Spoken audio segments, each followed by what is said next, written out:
Good morning. Happy Sunday, everybody. How's everybody doing this morning? I hope everybody's doing okay. My name is 12 Gauge. Welcome to my channel, 12 Gauge Investigative. You know, I want to take you back to 1994. Hopefully, everybody remembers 1994. 1994 was a year where we had two high-profile cases going on. One before this case right here was the Rodney King case, where 4 officers were acquitted of violently beating Rodney King. Whatever your stance is on that case, you're free to have your opinion, of course. We agree to disagree, right? But also, after that came the violent looting, robbing, and beating of innocent people, and burning businesses down. Let me know how many of y'all remember that case, and what were you doing whenever you heard of the Rodney King verdict?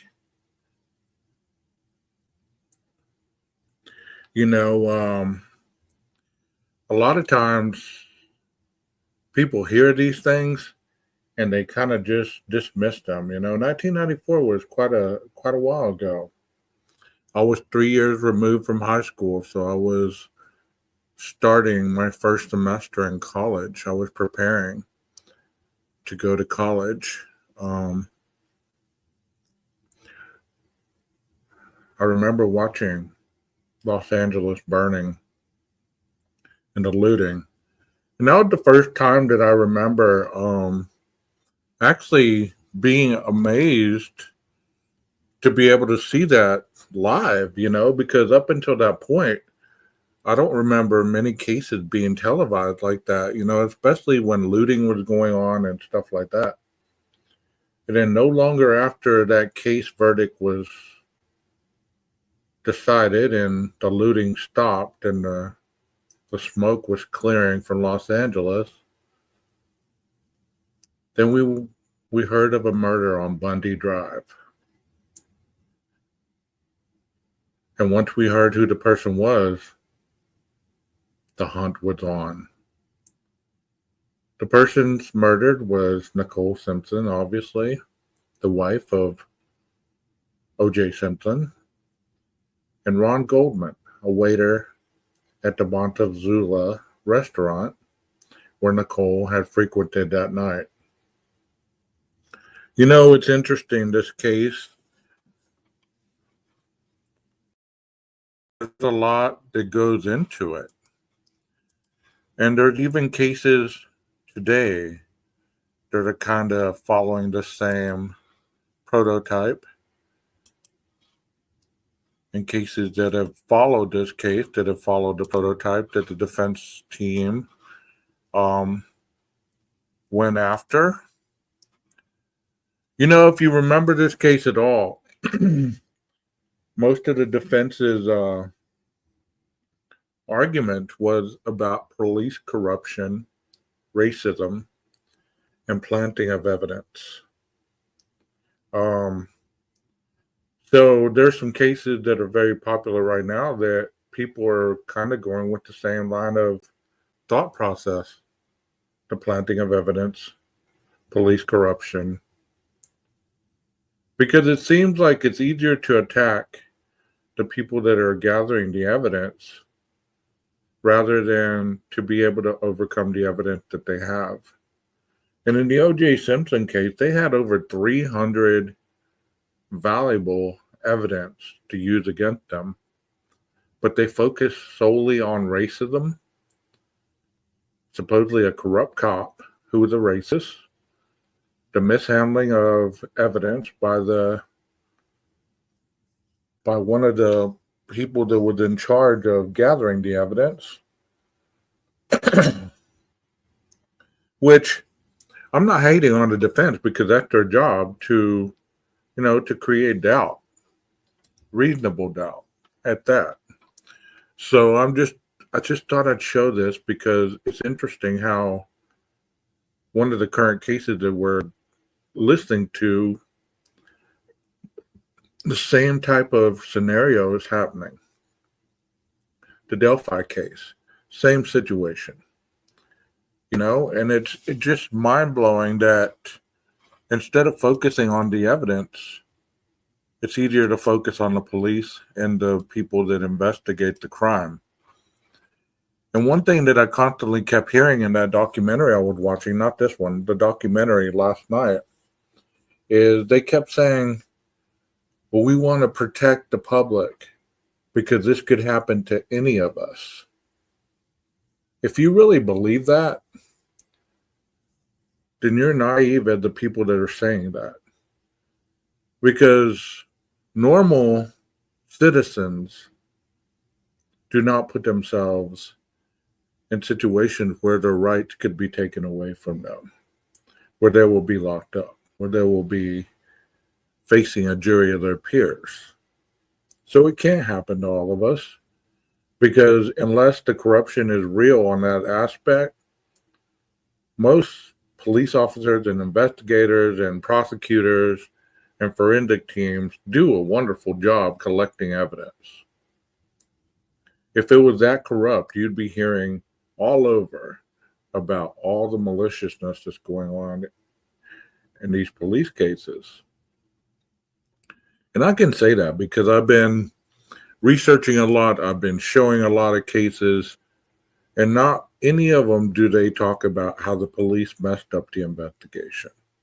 No, they talk about the individual that committed the crime and how the evidence added up to them being guilty. So here we go. I hope you enjoy this. I'm going to stop it from time to time to opine. And let me take a shout out really quick to the people that are in here. Warning Label Nina, Aquarius, Rondé, Leslie and Billy. I'm glad you guys are in here. I hope you enjoyed this presentation. Hopefully we get some more people in here. Just stop this right quick.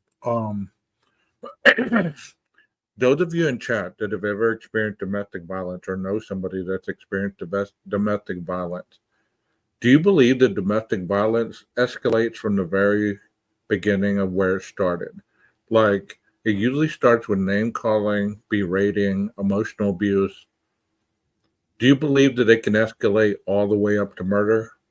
Give me your opinion in the chat. Here we go. Before we continue on, how many of you believe he's innocent? He was innocent? And how many of you believe that they got it wrong and he was actually guilty? Is a trail of blood from Bundy Drive to Rockingham Avenue and into the defendant's very bedroom, linked by the defendant's white Ford Bronco. Get out of the way. Do you think OJ had a bag with the bloody clothes and the knife? There. You ever heard the term cover-up? You got to speak up audibly. Okay. So no. You can never have too much evidence in a murder case, period. Yeah, they did say that later on, that the blood splatter or spatter droplet that they found on the gate had high levels of EDTMA or whatever, but so does paint. So I don't know. I watched this last night and I was like, whoa. So let's go on. Sorry, I didn't mean to stop it on that, but that would be a cool job to be a crime scene reconstructionist, to be able to reconstruct a crime scene. Sorry about that, guys. 8 domestic violence calls that were on record that she contacted the police. I believe that OJ got arrested all 8 times, but of course he got off somehow. Opinion on why it wasn't called. So let me ask you a question. Do you think they do reconstructions on all cases like this? I would believe that they did. They do. I mean, because it only makes sense how these situations happen. Go figure. Watching this, as a kid, as a young kid, I had no idea the brutality of this murder. I mean, I knew that they got killed. I knew that they were supposedly ambushed. But look at this photo. I mean, she's bloody all over. I never saw the crime scene photos until recently. I never saw any of this until recently. And it just exemplifies people's reality versus fiction. So she was stabbed, I think she was stabbed over 40 times, I think they say. Maybe I'm getting it confused with somebody else. But I know she was stabbed a lot. Her throat was obviously cut. So if this happens in other cases that we talk about, if she's this bloody, that could give you an image of what the others look like as well, or worse. Because it's like breaking down the step by step, and it's showing you how the evidence is collected, how they interpret the evidence, this and that and the other. There's no better case to use than to use this one as an example. They're doing a great job. Wow. So they can tell even after the individuals are deceased or dying, blood cast off, which is the victims and which is the perpetrator.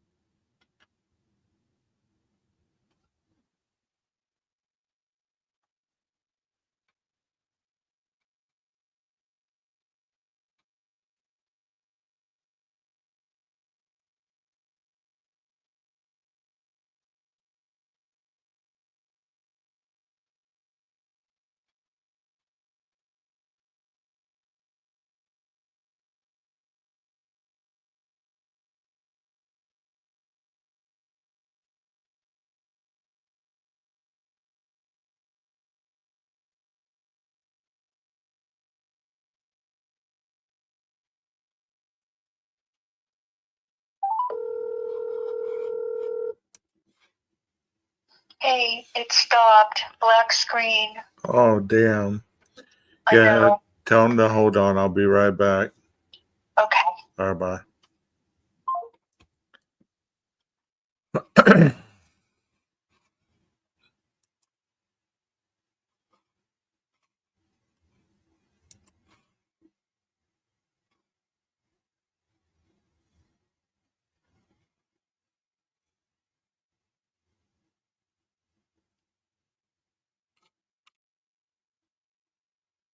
Well, that is crap. Can y'all hear me? Can y'all see me? That is crap right there. Let me see if I can find another one.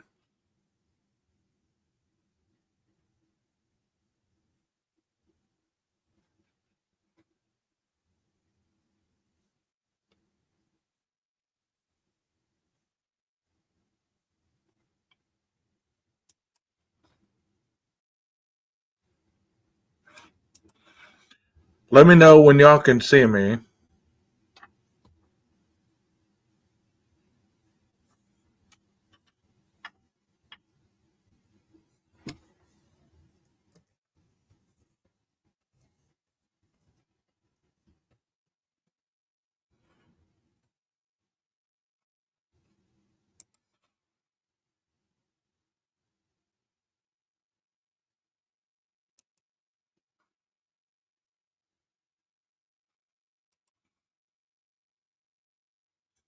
You know, that sucks because that person that uploaded that isn't even the creator of that video. And they stopped it due to copyright. That's bull. That's bull. What are y'all thinking about that so far? I mean, there's a lot of information there very quickly that kind of details a lot of that. So if you want to go watch that, it's called OJ Blood, Evidence and Lies on YouTube. That way y'all can finish watching it. I'm going to try to run this one. Let's see if this one works.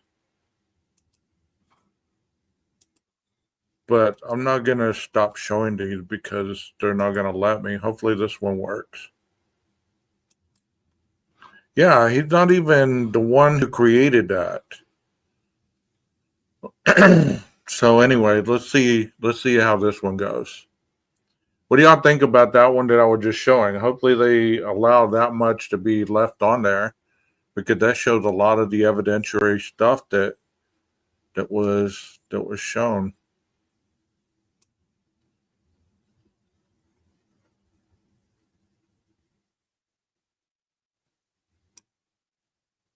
Here we go. Potential suspect. 5 a.m. Van Adder, his partner Tom Lang, along with detectives Ronald Phillips and Mark Furman, drive to O.J. Simpson's estate, 2 miles away on Rockingham Avenue. They want to inform Simpson of his ex-wife's death. Before we go any further, this is covered under fair use. I'm only commentating on this and giving educational insight. No other purposes of showing this video. Before the media learns of the story. At Simpson's home, the detectives buzz the intercom at the front gate. No one answers. We saw lights on in the house. There were cars in the driveway. It looked like someone was home. While he waits, 42-year-old Detective Furman notices a white Ford Bronco parked on the street outside the estate. He runs the license plate and verifies that the Bronco belongs to Simpson. Furman spots what he thinks is blood near the handle on the driver's side door. 45 minutes have passed, and no one has answered the intercom. Van Adder tells Furman to jump over the wall that's... So 45 minutes, nobody answered that intercom. That in itself is suspicious. If he was already home, the Bronco's there. If he was already home, he was supposedly in the shower. That's why he didn't hear it. But the limo driver was already there waiting for him. He saw supposedly Simpson walking across the yard, entering the house. So supposedly about 11 o'clock, he walked through the yard, front to back, entering the front door, and then Furman and the other detective go over there, and they're ringing the gate. Nobody answers.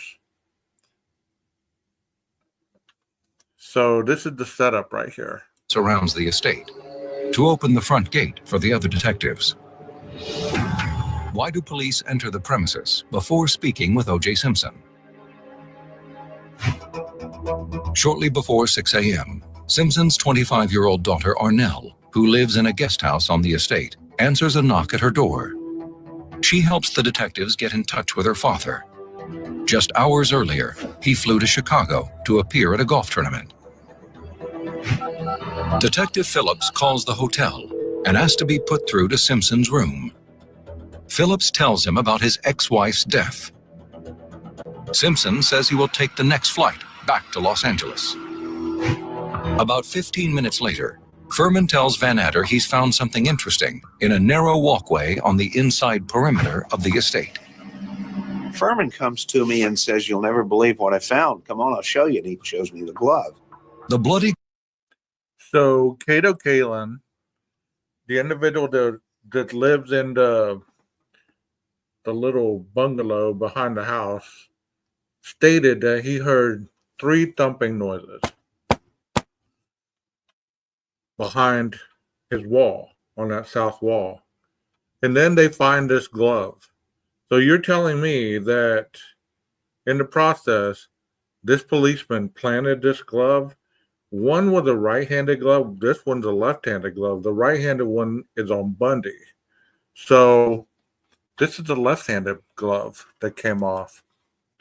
I think OJ didn't really give a damn. I think he was planning on doing it and then offing himself. The glove is strikingly similar to the one Van Adder saw at the crime scene a couple of hours ago. Then he makes another discovery. I was standing in the driveway there, and I look down and I see a blood drop. Van Adder sees a trail of red spots dotting the pavement. He declares the estate a crime scene. 7:10 a.m. LAPD criminalist Dr. Dennis Fung begins collecting samples of blood evidence at Simpson's estate. So why would there be blood on the Bronco, blood droplets on the Bronco, blood droplets behind the Bronco going up the sidewalk, up the driveway to the front door? They found droplets all the way to the front door. So that's why they determined it's a crime scene. 12:10 p.m.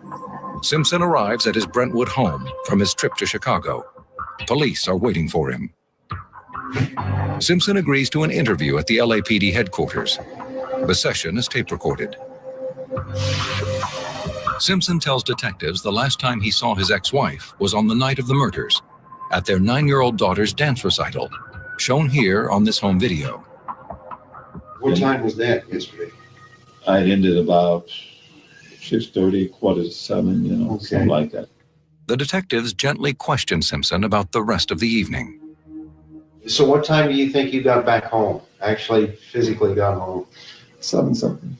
And then you left and... I'm trying to think. In the documentary that I watched, the reason he left again is because he was going to get something to eat, and Cato asked him if he could hop along with him and go as well.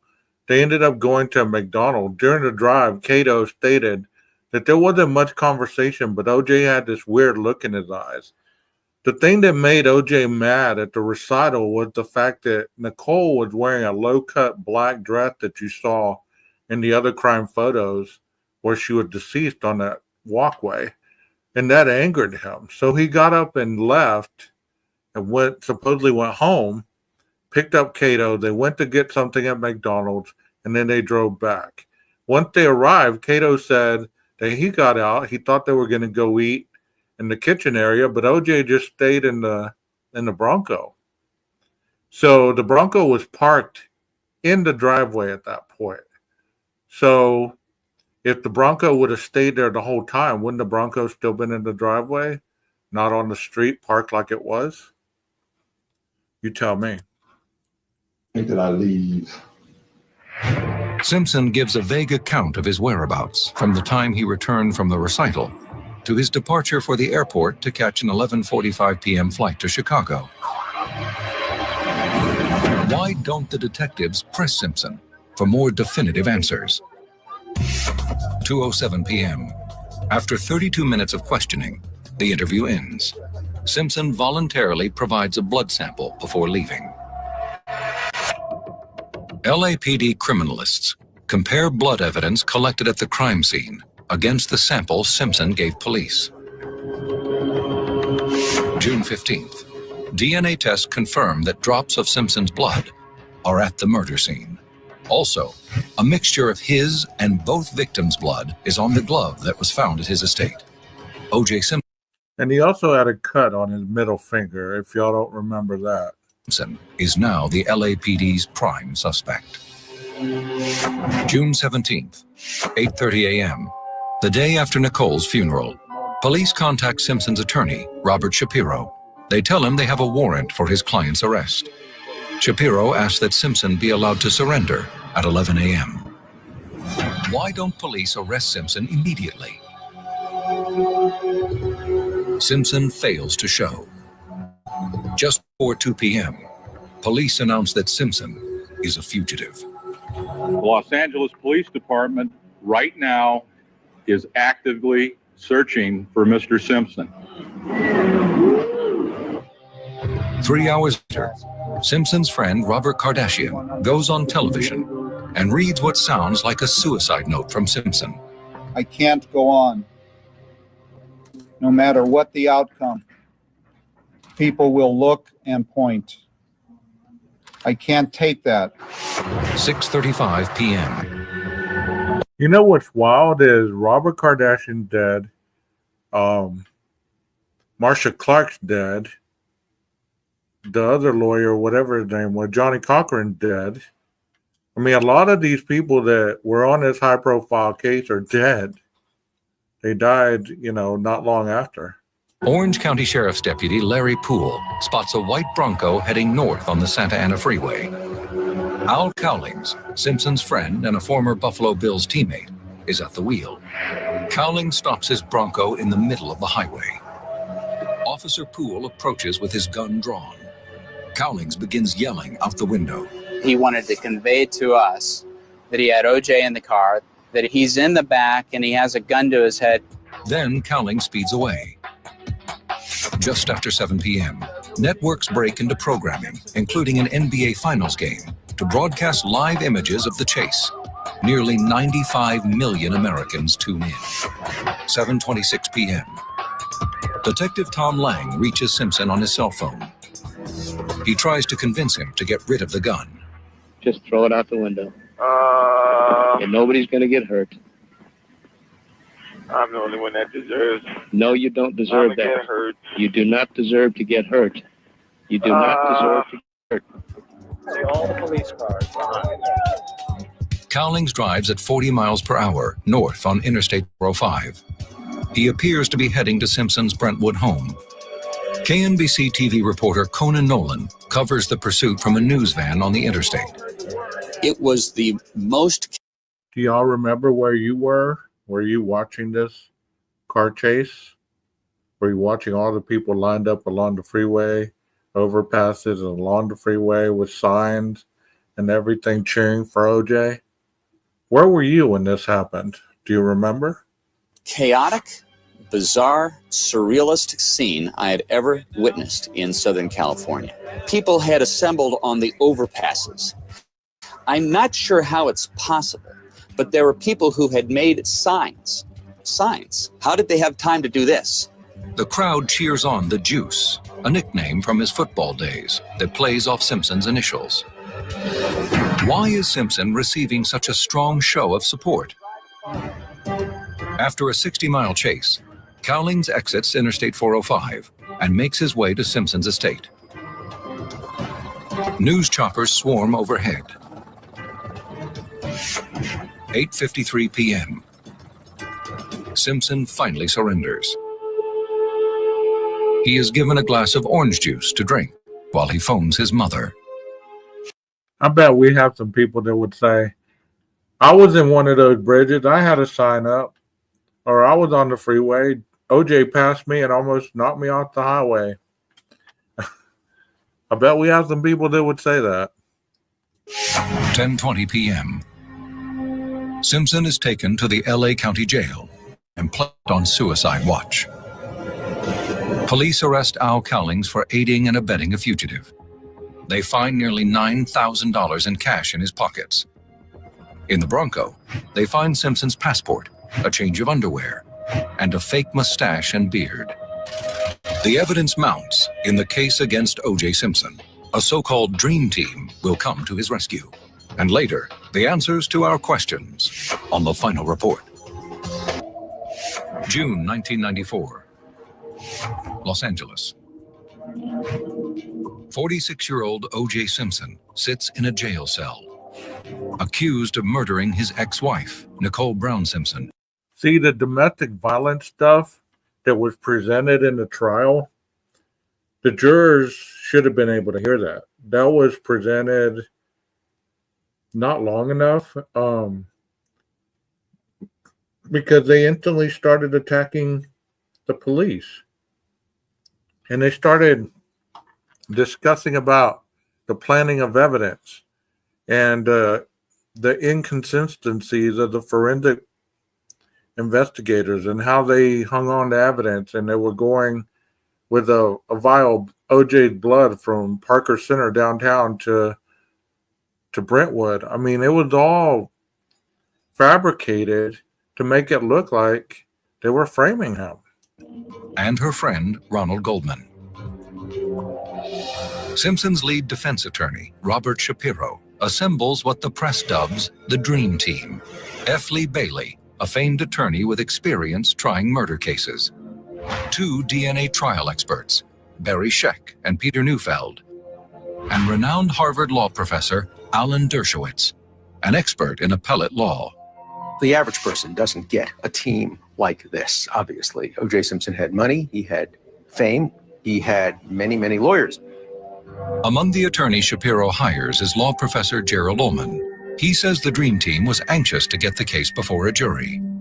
Pushing the case to trial quickly was the most important. That's one thing that I forgot also. OJ wanted a speedy trial. He didn't waive his right to a speedy trial, so they did it almost instantly. Tactical move. This raises another question to be answered by the final report. Why is the defense in such a hurry?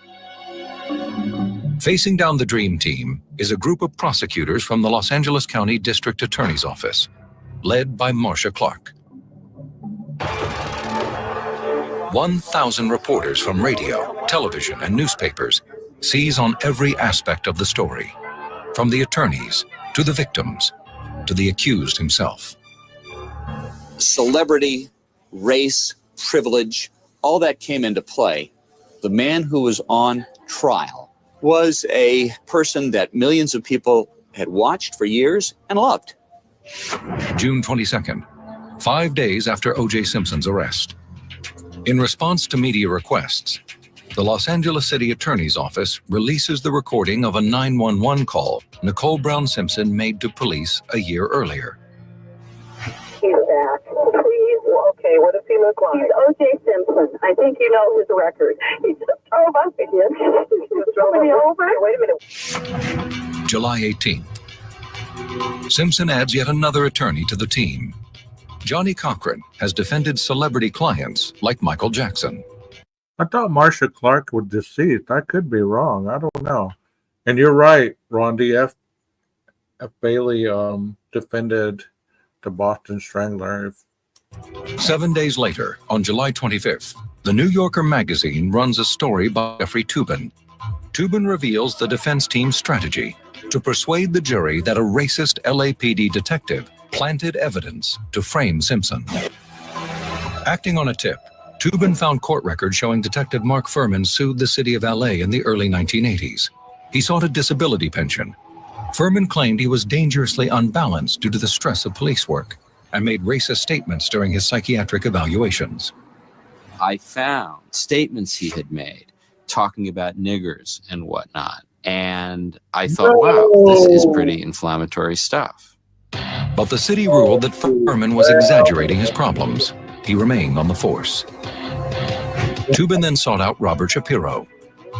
Shapiro told Toobin the defense team knew about Furman's case against the city. And he outlined the defense team's conspiracy theory. He said, we think Furman planted the glove at OJ's house. And now I knew I had a real story. Do you think he planted that glove or not? Let me know, chat. What do y'all think? You think he planted the glove?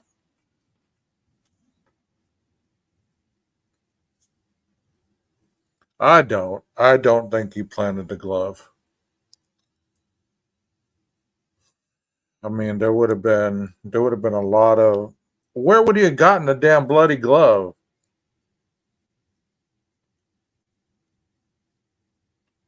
So there would have been two bloody gloves at Bundy. You know. Yeah, there's a lot of people in the Netflix documentary that believe that he was guilty. Shapiro was angry because they used the race card. It becomes a racial drama in LA with its history of racial problems. Why does the defense want to bring race front and center in the trial? August 19th. To prepare for jury selection, the prosecution team's jury expert, Dr. Donald Vinson, asked mock jurors how they feel about key players in the case. His findings: Black women are more sympathetic to Simpson than to his ex-wife, Nicole Brown Simpson. Black mock jurors describe Robert Shapiro as smart and call Marcia Clark, quote, a bitch. Wow, yo! The jury consultant gave prosecutor William Hodgman and his team advice. Dr. Vinson advocated try not to have black jurors on the panel. This was shortly after the Rodney King trial, and we knew that for many black jurors in Los Angeles, there was a bad feeling towards LAPD. But prosecutors don't follow Vinson's suggestions. Why do they ignore their own jury consultant's data? At the same time, the defense predicts that the prosecution will focus on Simpson's history of domestic abuse and try to stack the jury with women. Which side will benefit from having women on the jury? You're right, B&B, you're right. Defense is just that. It's about theatrics. It's about false depicting word salad. You know, it's all of that. It just to confuse and distract from the evidence that the prosecution may or may not possess. Now, if they don't possess any evidence that's good enough for them to do that, then they run a pretty good, defense. But if there's evidence that could shroud just a bit of overcoming that reasonable doubt, man, they're on a show. They put on a show. As the defense prepares for jury selection, their consultant, Richard Gabriel, asks his own panel of mock jurors for their impressions of the LAPD. He finds those who had negative experiences with police are more sympathetic to Simpson, and those with negative experiences tend to be black. African Americans that we interviewed in that jury pool had a much more skeptical view about how the Los Angeles Police Department gathered evidence, how they jumped to conclusions. December 8th. The court announces 12 jurors. The final panel includes 1 black man, 1 Hispanic man, 2 white women, and 8 black women. During jury selection, 5 members of the final panel cited negative experiences with police, and 5 thought using force on a family member was acceptable. January 24th. 7 months after his arrest, the trial of O.J. Simpson begins. It's rare that a murder case of this magnitude gets to trial this quickly. Reporters from more than 100 news outlets descend on the courthouse to cover the trial. Inside the courtroom, a single camera captures the proceedings and provides live coverage on 3 cable networks. The Simpson jurors won't have access to any of the media coverage. They will be sequestered for the duration of the trial.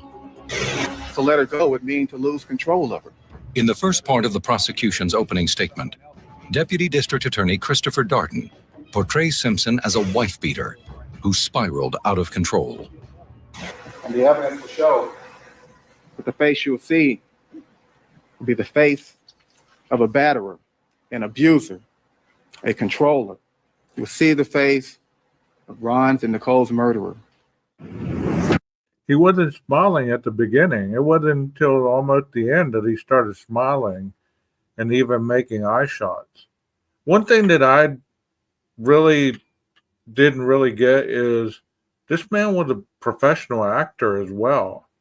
So he was acting part of the time that he was asked certain things, I believe. I could be wrong. Why does the prosecution lead with domestic violence? Then, Darden's colleague, Marcia Clark, delivers her opening remarks. She reviews DNA results that prove each of the blood drops leaving the murder scene was Simpson's. Matches the defendant. Matches the defendant. Matches the defendant. January 25th. Johnny Cochran delivers the defense team's opening statement. For 2 days, he rebuts the prosecution and tells the jury the DNA evidence can't be trusted. If the evidence was contaminated at the scene or mishandled by the Los Angeles Police Department, results will not be reliable. Over the next 23 weeks, the prosecution builds its case against Simpson. racial epithets. And isn't that what we're hearing right now? We're hearing all this in some of the cases. We're not hearing the racial card because the individuals are mostly predominantly white. But if any of these individuals were of ethnic backgrounds, we would be definitely hearing the race card. And it's sad that they don't have another defense other than that. They should be able to defend their client versus the evidence to give an explanation on how this happened rather than a fairy tale to the jury about the potential planting or inconsistencies of law enforcement or just a biasness towards wanting to tunnel vision on their client, stuff like that. It's infuriating. Whether the bloody gloves fit, and the answers to our questions are next, when the final report continues. March 9th, 1995.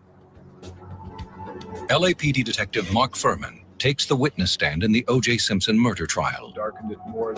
Lead prosecutor Marcia Clark is certain the defense will portray Furman as a racist cop who planted evidence. Knowing that, why does the prosecution put Furman on the stand? Correct. Exactly what we For 3 days, Clark establishes that police found critical evidence at Nicole Brown Simpson's house before Furman arrived. Had the glove and the cap underneath the bush already been pointed out to you? Yes. Then, she asked Furman about the glove he found at Simpson's estate. How close did you get to it? I didn't touch it. I looked at it. I didn't know what the significance of it was. March 15th. Defense attorney F. Lee Bailey cross-examines Mark Furman. He zeroes in on whether the detective has made racial slurs. You say on your oath that you have not addressed any black person as a nigger or spoken about black people as niggers in the past 10 years, Detective Furman.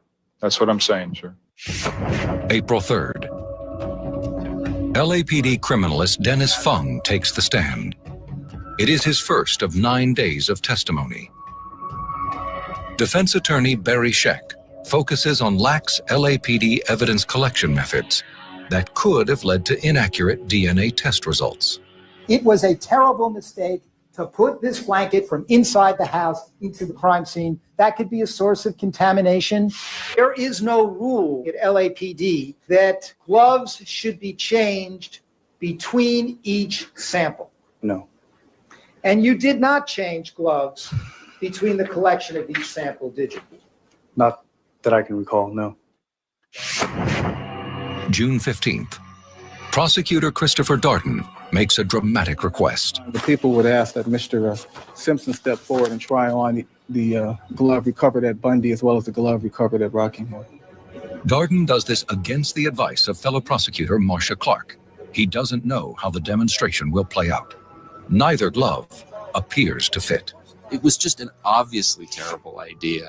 His agent told him not to take his arthritis medicine that morning because he knew that his knuckles would swell without the medication. So he didn't take the medication supposedly that morning, so his knuckles were swollen. Also, these gloves had been wet. They had blood on them. They shrank, supposedly. And, I mean, there's a reason why they didn't fit. But for theatrical reasons, they made a big show out of it. The glove don't fit. You must acquit. To let the defendant control whether the gloves fit or not. It was so bad, it was almost silly. Darden later said he, quote, ached with regret for what the glove incident might have done to the case. July 6th. After presenting 488 exhibits and 58 witnesses, the prosecution rests. Had you seen anything? There is no mention of the Bronco chase, the passport, or disguises found in the vehicle after Simpson's arrest. Why isn't evidence from the Bronco chase presented in court? The next day, Saturday, July 7th, the defense team receives an anonymous tip about a series of audio tapes in which Detective Mark Furman repeatedly makes racist remarks. The tapes belong to Laura Hart McKinney, a screenwriter who interviewed Furman over the course of several years. The defense wants to play the tapes in court. September 5th. Relevance. After a long battle over admissibility of the tapes, Judge Lancito allows the jury to hear 2 short snippets.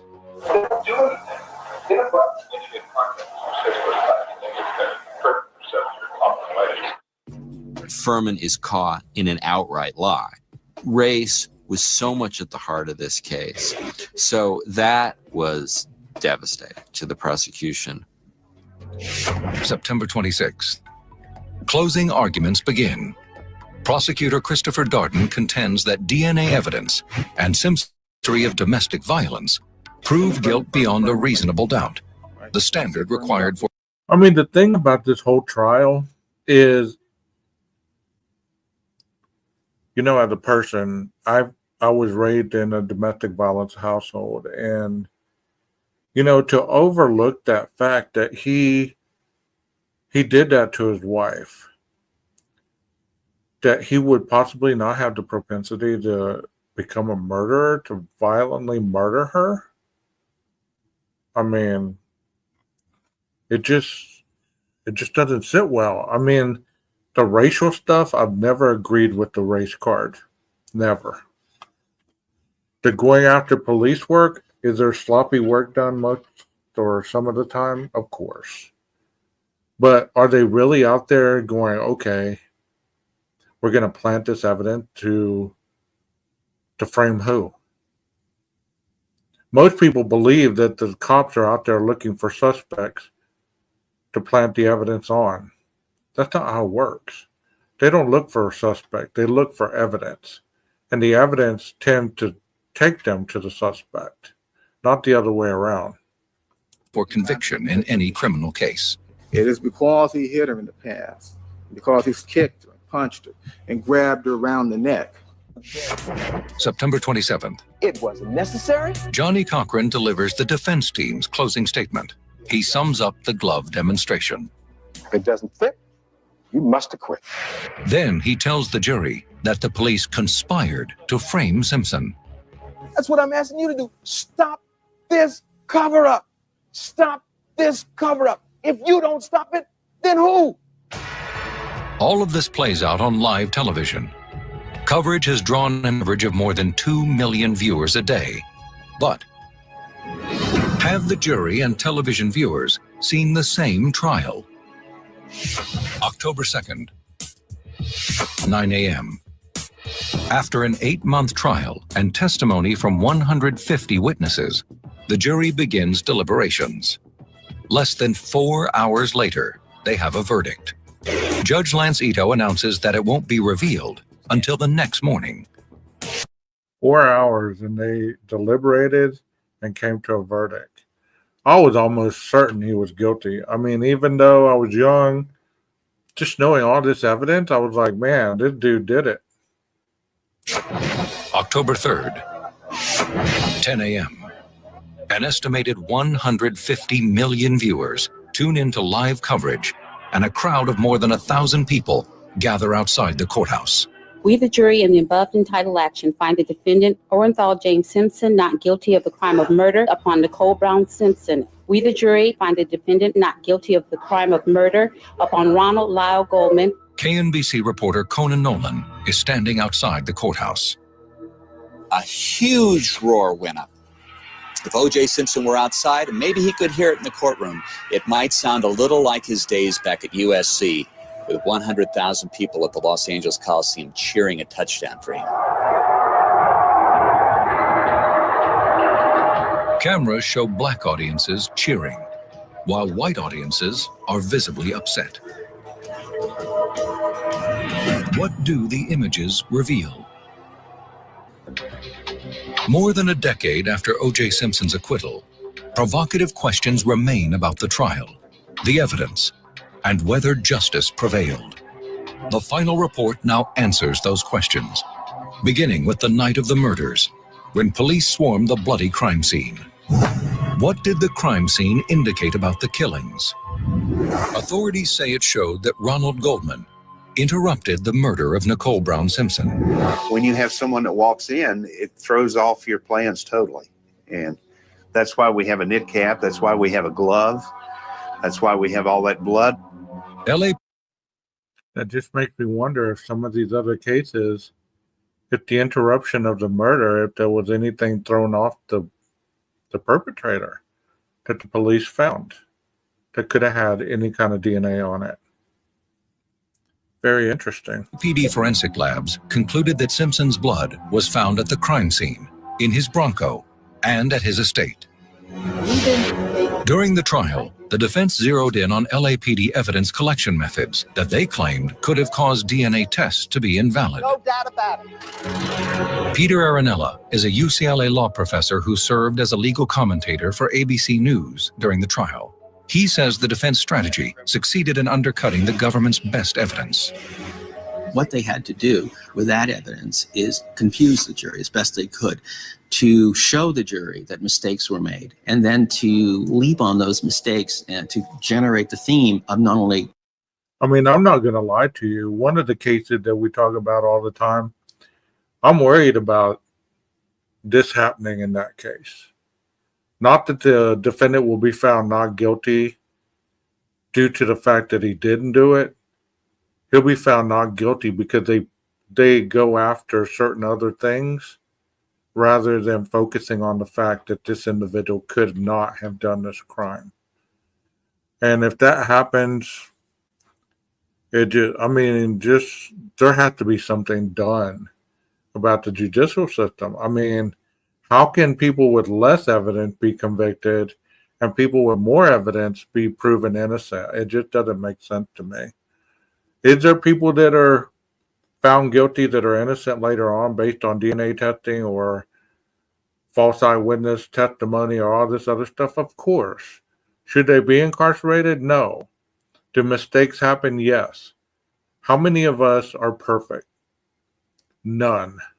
So to be sitting here on a pedestal and be critiquing other people as if you're perfect, you never make mistakes, you never make false accusations, or you never make any kind of inability to present the information the best you know how, that is accurate and perfect, you need to get off your high horse because everybody is fallible. Corruption, planting of evidence, but absolute incompetence. On the night of the murders, Van Adder and 3 other detectives surveyed the crime scene and went to Simpson's home to notify him of his ex-wife's death. There, Mark Furman scaled the fence and later announced he'd found the bloody glove. Why did police enter the premises before speaking with Simpson? Detectives say they were concerned it might be another crime scene. When Furman found a bloodstain on the Bronco outside the estate, detectives became alarmed. Furman jumped the fence, detectives in to investigate. We don't know whether we have someone injured or killed there, whether we have someone being held hostage there. We don't know what's going on. Defense attorneys, however, say this was not more than an illegal search. They were looking for evidence, and they did not have a search warrant.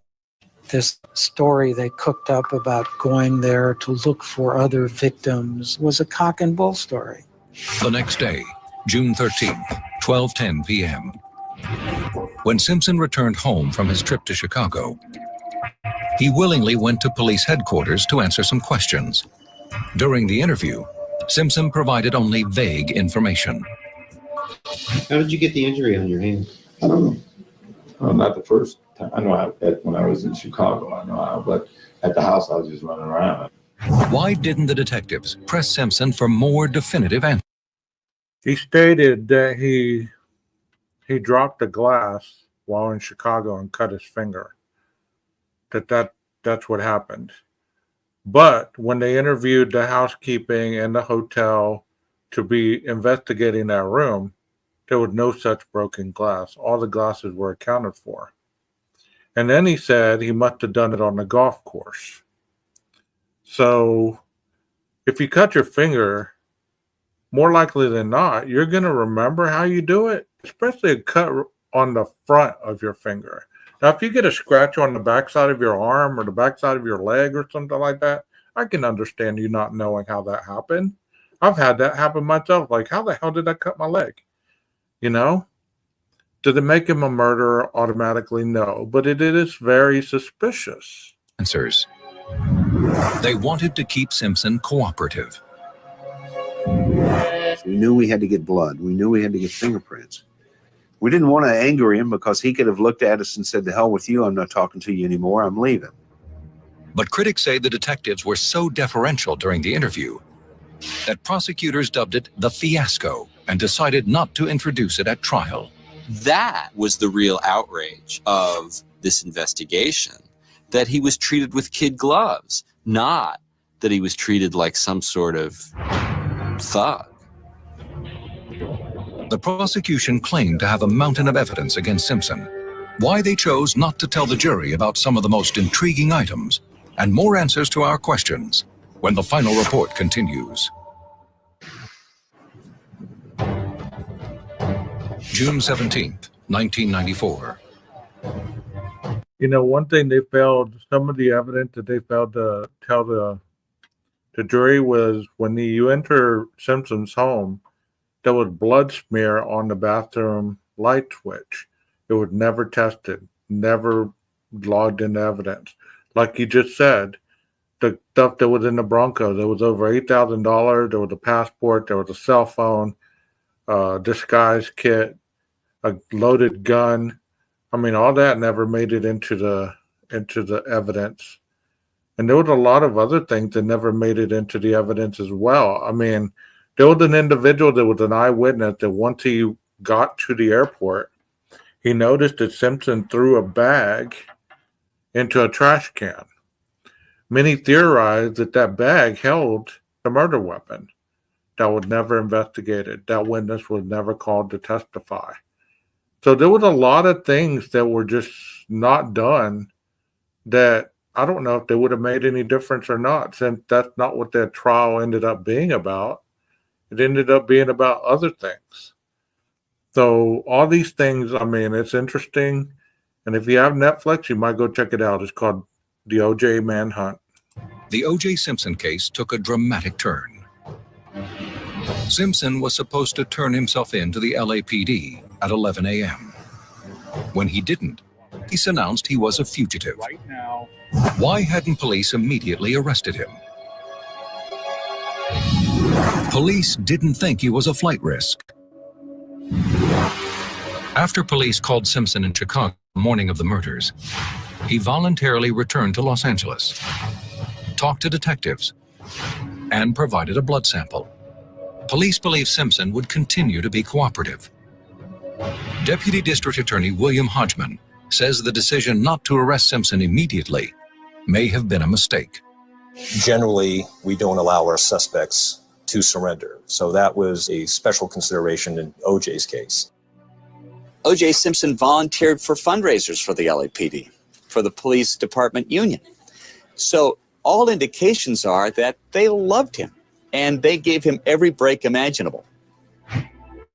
The unusual way in which police treated Simpson led to one of the most watched moments in television history. Looking at a live picture right now where we think O.J. Simpson. At 7 p.m., television stations began broadcasting images of the Bronco chase. Simpson was inside with his friend Al Cowlings at the wheel. Along the way, crowds followed the Bronco and waved signs from overpasses. Many cheered. Run, OJ, run! His flight. Why did Simpson receive such a strong show of support? Simpson had a unique relationship with the public. He had successfully made the leap from football star to TV pitchman. First knows to keep your business. Simpson's appeal had transcended cultural and racial lines. UC law professor Kimberly Williams Crenshaw says the public regarded Simpson as race neutral. He's always the one who was seen as having crossed over, the one that was embraced, the one who could be accepted because, hey, even though he's black, he is just like the guy next door. He was considered whatever group he was appealing to at that time. Asians didn't see him as African American, nor did whites, nor did Hispanics. He was O.J. Simpson. But as much as Simpson was accepted by various racial groups, his relationship with the black community was tenuous. OJ had distanced himself pretty significantly from the African American community during the civil rights movement. When other players were speaking out, raising their clenched fist salute, OJ was noticeably quiet. On June 17, 1994, Simpson was charged with 2 counts of murder. He had the right to a speedy trial, defined in California as beginning 60 days after being arraigned. Most defendants waived that right to allow their legal team ample time to prepare for trial. Simpson's team made sure it had the resources to proceed quickly. Why was the defense in such a hurry? That documentary stated that he waived his right to a speedy trial due to the fact that he was gambling that it would take too much time for all the test results for the DNA and the blood and all that stuff. The expert to go over the evidence, and it would possibly not be admissible in court by the time court started. So that's the gamble that he took.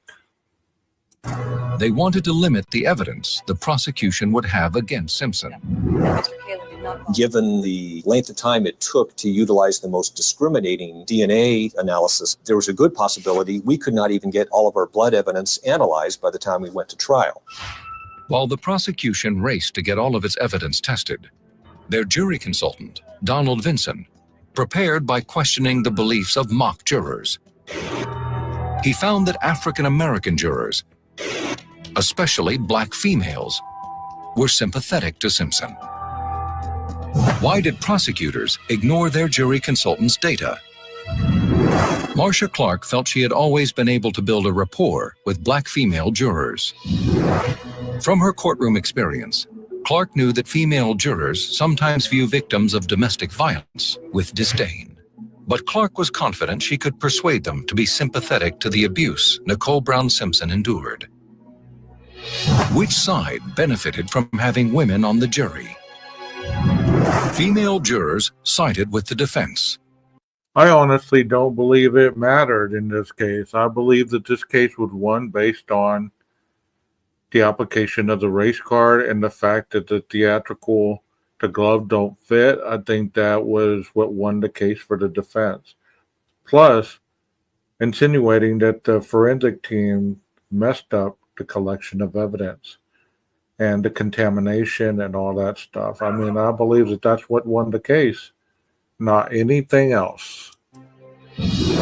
After the trial, one juror did not believe the prosecution's theory about domestic violence.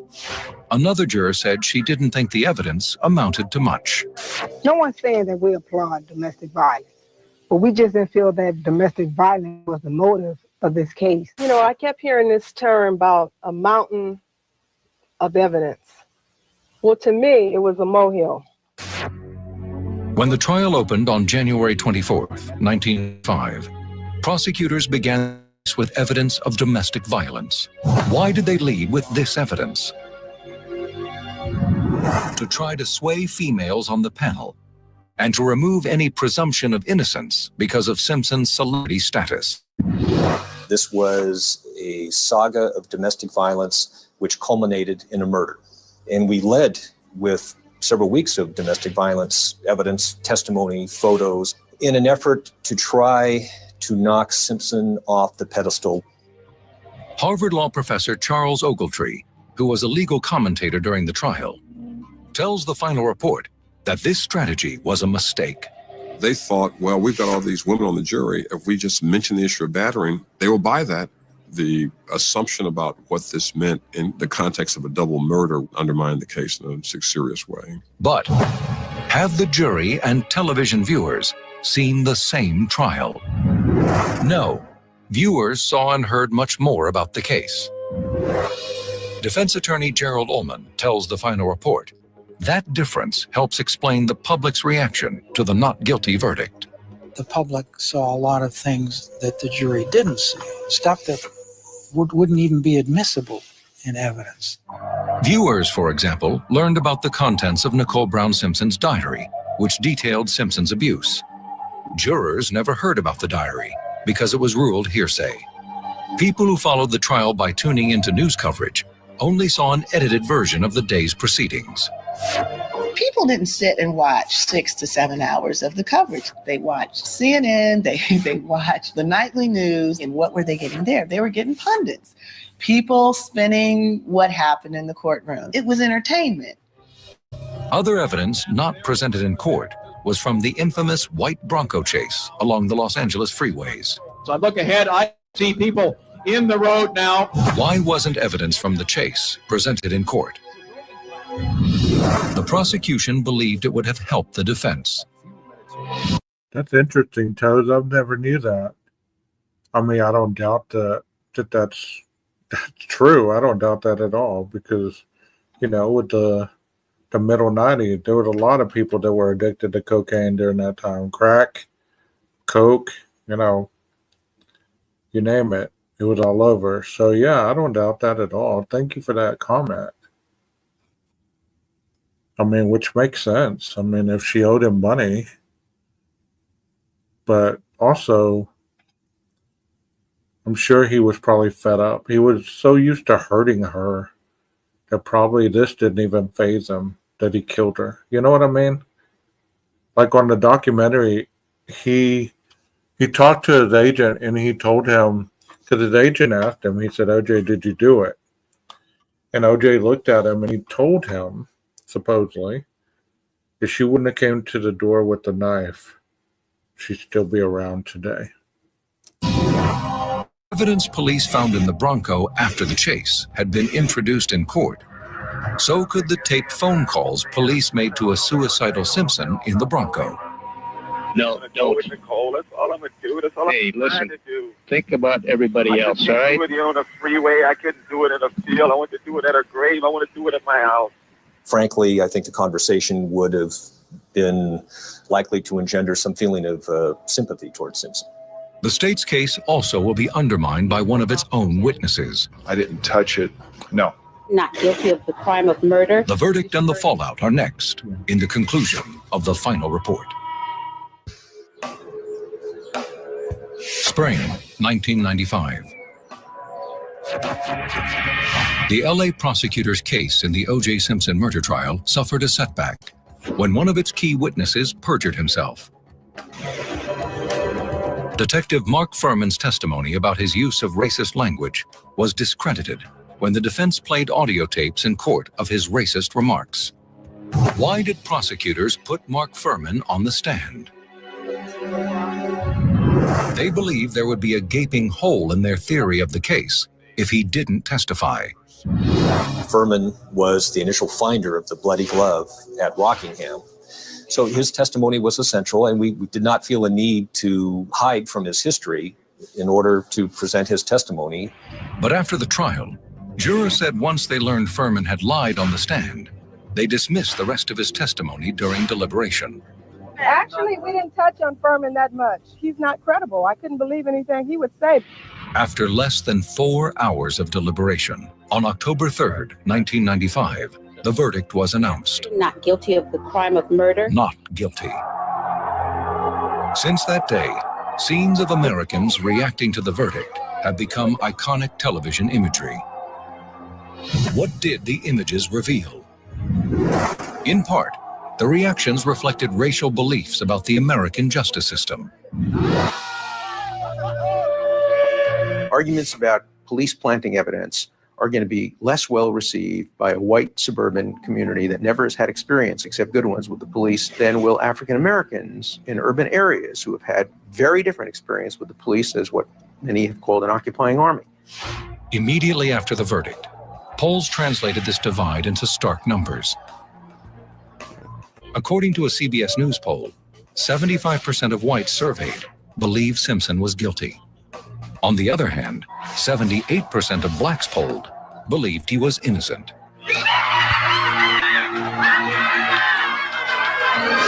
Shante Morgan, a former reporter for Copley News Service who covered the Simpson case, says the black community cheered because this time the justice system worked to the benefit of a black man. I think that his victory symbolized that.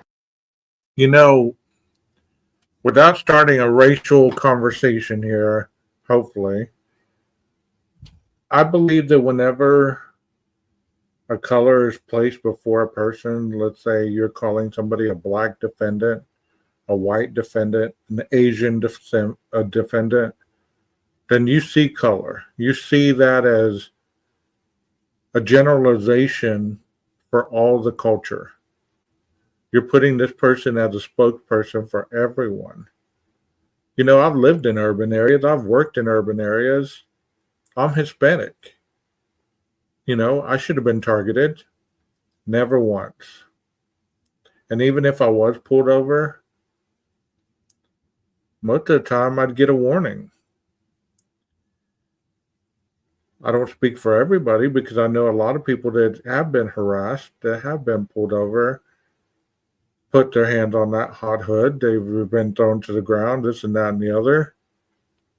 They're just good and evil in everyone. So to place that moniker that there's only bad cops and there's only good criminals, I mean, come on.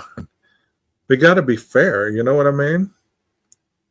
Yeah, exactly, Toes. Anytime you label any human, you dehumanize them. You're right. I agree with that wholeheartedly. I hate labels. I hate it. I hate them because that just puts somebody in a category that, like you said, you dehumanize them and you make them unable to escape that moniker. For once, we won using the same judicial system that had been used to send so many other African American men to jail unfairly and unjustly. Others believe the cheers were for Johnny Cochran. If it doesn't fit, you must acquit. Seeing African Americans in this arena performing at that level and actually making the system work, that's an American dream for people who've been locked out of it. Crenshaw also tells the final report that the way the media covered the trial encouraged an us versus them view of the case. It invites people to be spectators rooting for Team A or Team B. Then the verdict happens and people do what they do when their team wins or loses. I hate that. I hate that us versus them because in a lot of these cases, still today, 30 years plus removed, we're still in that us versus them mentality. And people want equality, but when are we going to get to that point? If you don't see me as an equal to you and you see yourself as someone higher than me because of your color, it's never going to be equal in your eyes or mine because you act towards me a certain way and in retaliation, I act a certain way. I just wish that people were really more educated about the neutrality of color and race. Because, I mean, are there bad people of multiple colors and race? Of course. But it doesn't make them speak for a particular race. I mean, there's stereotypes for this reason. Are those true all the time? No. It's kind of like short people versus tall people. You know? Short people want to be tall. Tall people want to be shorter because they get made fun of. They get teased. They get, you know, skinny people want to be, you know, have a little more weight on them. Overweight people want to be skinny. Both of them get discriminated against and have stereotypes formed to them. At a certain point, as humans, we must get to that point where we just quit objectifying people by their looks, by their color, and more by what they present to the table. No bigger place is this seen than on YouTube and other social media platforms. Says one team cheers, the other one's upset. Why did the defense want to bring race front and center in the trial? Attorneys wanted to capitalize on LA's long history of racial conflict and police brutality, going back decades. August 1965. The nearly all-black neighborhood of Watts exploded in violence after residents believed white officers unfairly targeted a black motorist during a traffic stop. In 1988, the department was accused of racial profiling. It listed half of all black males in Los Angeles, aged 21 to 24, as gang members. In 1992, rioting broke out again, following the acquittal of white police officers in the beating of Rodney King. It's perfectly rational to talk about race in Los Angeles in a police case. It would have been malpractice not to talk about race.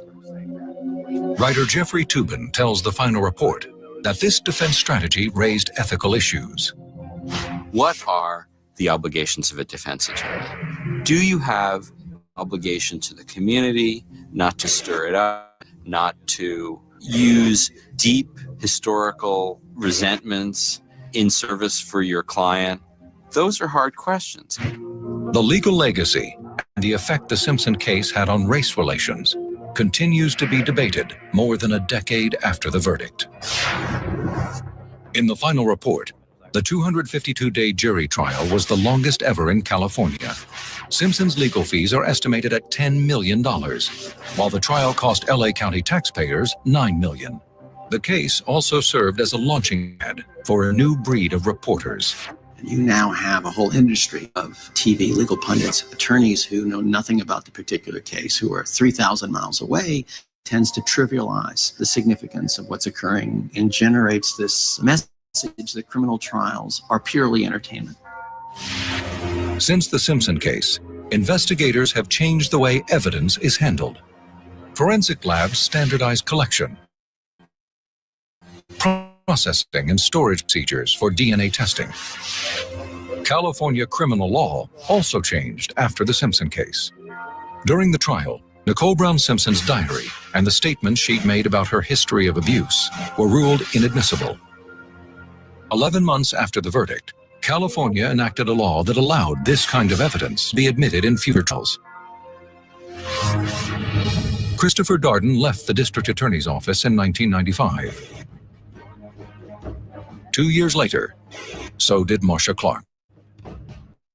In 2002, Johnny Cochran retired from trying criminal cases, and 3 years later, died of an inoperable brain tumor.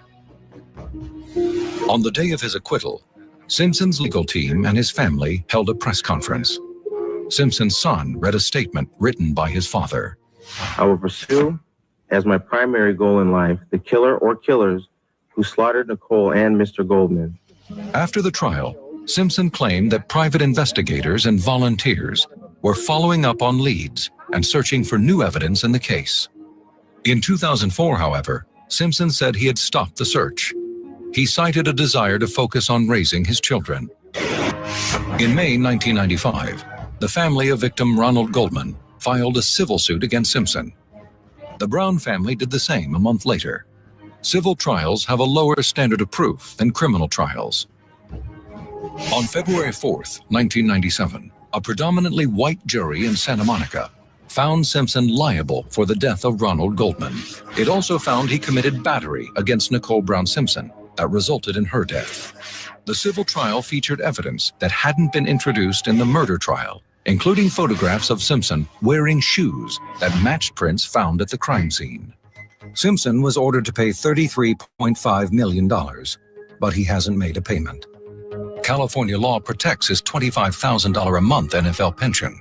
Simpson lives in Florida, where state law protects his home from being seized to pay debts.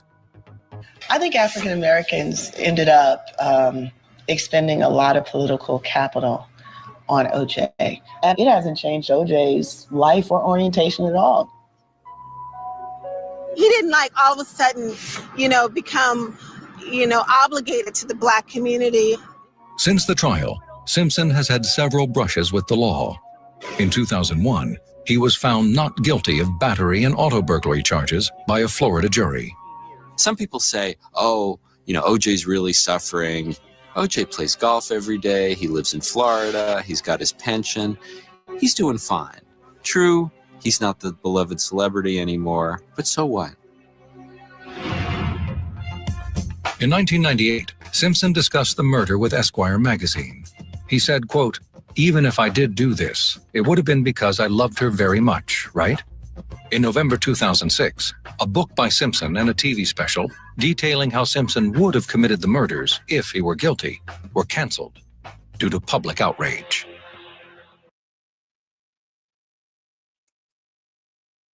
You know, that didn't show that he did go to prison for supposedly in Las Vegas. He went to retrieve some of his artifacts that were being sold off or whatever by his agent. His agent, if he would have shown up, probably would have been murdered as well for giving these memorabilia to these individuals to sell off. This is discussed in the Netflix series. He got 13 years for that. He served 9, got paroled, and then, up until he died of cancer, he was defending himself online on social media, Twitter, Instagram, social platforms that were just discussing the inequality of law enforcement and things of that nature. It's very interesting to me about this case that if you really deep dive even more, because even 30 years later, there's still so much that is inquisitive in people's minds when it comes to this case, because it's effective in the cases that we see even today. The defense strategies, the disqualification of law enforcement and their ability to do their job, bringing up Brady Giglio, bringing up Frank's hearing, bringing up all this stuff. And it's just interesting that this case, started pretty much the media storm where, like he said, you get lawyers that are 3,000 miles away commentating on what the lawyers are probably going to do, what the jury's going to hear, all this stuff. And all these 30 years plus, we've heard this kind of narrative, this kind of commentary. It's really insightful to see how history repeats itself over and over and over. You want the best precursor of future experiences? Then just look at someone's past and look at someone's pattern of living. And you will find out that this is really the type of person they are. In this case, he may have not murdered anybody, but he went in with guns to retrieve property, to burglarize. He burglarized Nicole's residence once. He kicked down doors and beat her. I mean, it's a miracle he didn't kill her before 1994. But like I said, when domestic violence individuals feel that they have ownership of you, it doesn't matter what other people's perception of them is. This is my girlfriend. This is my wife. This is my house. These are my kids. That's my car. In that documentary, it stated that OJ supposedly felt like he made Nicole. So therefore, he had every right to treat her the way he did. Every right. And he could do whatever he wanted. But she was controlled by him, supposedly. We have different opinions, and that's what makes us human. And that's what makes it a wonderful place to live most of the time, when it doesn't get heated, when it doesn't get into name calling or abusive behaviors because you want to make sure that your point is relevant. Just the fact that you're stating it makes it relevant. So try to remember that. You don't have to get angry or belligerent or violent to get your point across. I agree with that. Texas, they kept letting him out because of his celebrity status. Of course. And the dude was an actor. You don't think that he was able to persuade the police that it really wasn't that big of a deal? One of the domestic situations, it was noted that he told the police officer that she attacked him, and he was merely trying to get her off of him. But yeah, did you see those photos of how beaten up she was? The blood that was on her, all of that.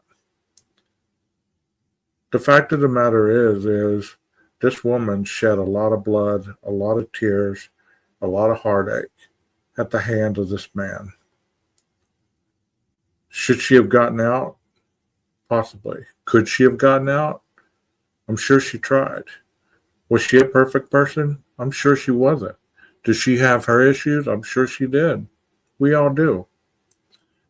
But to just to take sides as if this is a game in any kind of case, it doesn't solve anything. It doesn't solve anything because at the end, there's going to be 12 jurors that decide the innocence or guilt of a person, regardless of what we feel, what we think, what we feel that we know, or what we have opinion on how people do their job. You get what I'm saying? Good question. How do you escape OJ? You don't, because he was stalking her. He was stalking her. Exactly. Funny, never look for others. Yeah. It's just tragic all the way around, just tragic. And that's what all these cases are at the end. It's just tragic. Because if you really focus on the victims, their lives were lost.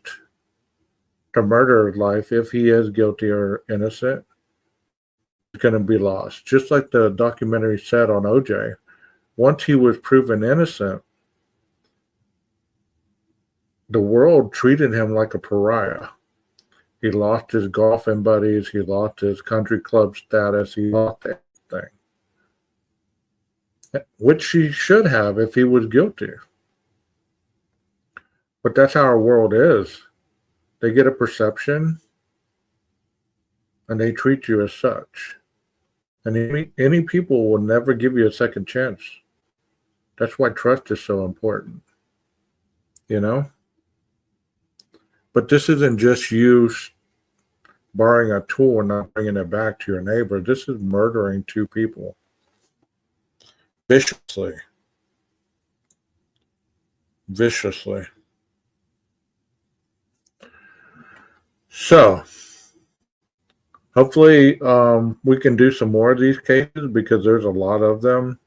B&B just reminded me that Michael Jackson trial is another one that was pretty interesting. So I might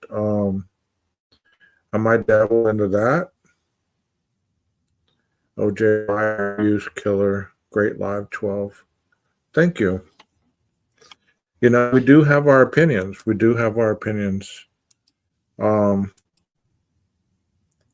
Maybe if she'd have left after the first sign of him being abusive, but after that, I figured she was probably stuck there. I mean, it takes an average. It does that way, but it's not. You know that. That's not photoshopped in 1994. But, it takes on average of 9 times for battered women to leave their abusers. That's if they leave alive. You know what I mean? 9 times. Because they'll leave, they'll go to a safe house, they'll go to a relative, they'll go wherever. The abuser will contact them or stalk them or whatever and convince them to come back.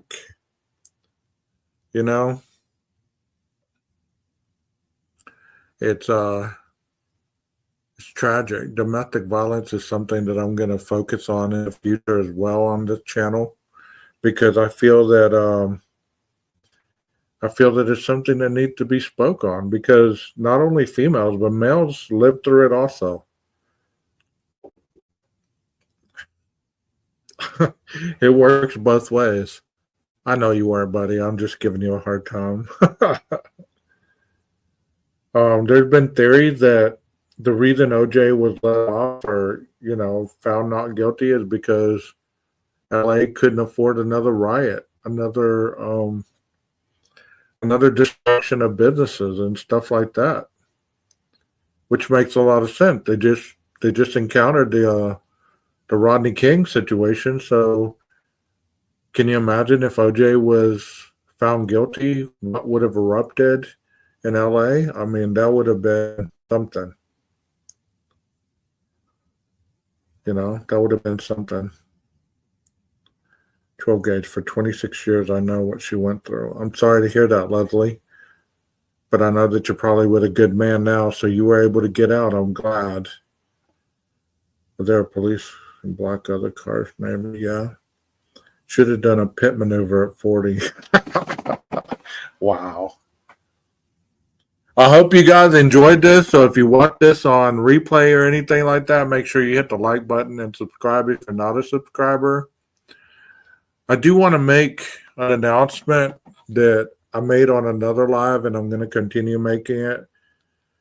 If for some reason you're unable to come in here and you comment and your comment isn't showed or nobody acknowledges you, I had a mod that was blocking people without me knowing it for reasons unknown.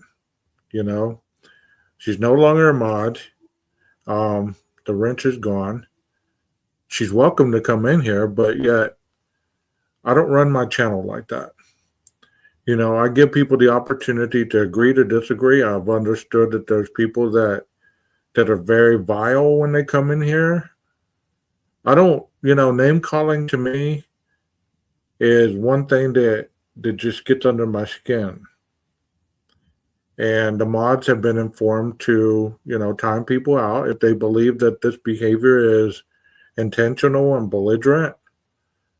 But if you're listening to this or you know anybody who is no longer allowed to come into the channel and comment, you might pass this along to them, because I try to run a pretty objective channel, you know. I will do that, Texas. You know, so it's just terrible how people get to a level of semi-importance and they misuse their power, which having a wrench is not a powerful thing. It's supposed to be a support system for the presenter. That's it. So, you know, I just want to let you guys know that. And it's neither here nor there who did it or why they did it or what they did it for. I hold no ill against the person. I just wish that they would have notified me of certain things before they did it. And this is for future mods. Nobody's above anybody in this chat, and I've told people that. If the mods get out of line, they're timed out. You know, they're even blocked. Nobody's above anybody in this chat. Everybody's equal. Just because you have a wrench doesn't mean that you're above or more powerful than the others. And I hope that you future people that come in here understand that. Creators come in here. They're not above anybody else in the chat just because they have their own channel. If they get belligerent or wild or whatever, or start calling names or attacking, they're out of here too. I've had to take some creators out of here because of their behaviors. Nobody's above anybody in this chat. And I hope that y'all understand that, because I believe that the chat should stay pretty equal as possible. I'm very thankful that you guys are in here and that you continue to come in here and give my channel a chance. You might pass the word if people don't know about it. You might pass the word about the channel and what we represent, because, you know, I'm trying really hard to create a good channel, a fair channel. And I also have another channel, and I'm probably going to post it in the community post, because it's not really a channel that I'm going to try to build up. It's just one of those channels that I want to have to be able to document my vacations and, you know, stuff that I see outside of the home, to allow other people to kind of join the situation with me if they're unable to travel or anything like that. And for no other reason, that's why I created the other channel. I did originally create it for addictions, but, you know, it wasn't catching on, so I changed it over, and that's what I'm going to do the other channel for. So I hope you guys have a wonderful Sunday. no football until March, so you guys you guys try to live it and love it, enjoy it, and don't take these true crime platforms so serious. It's not real life, no matter what you've been told or what you believe. This is just people gathering together to have a platform to be able to speak and for people to come into the chats and be able to speak their piece without being attacked. Mind your freedom and mind your life, because without either one, life isn't worth a damn. Y'all be great. I'll catch you again soon. Thank you again for being here.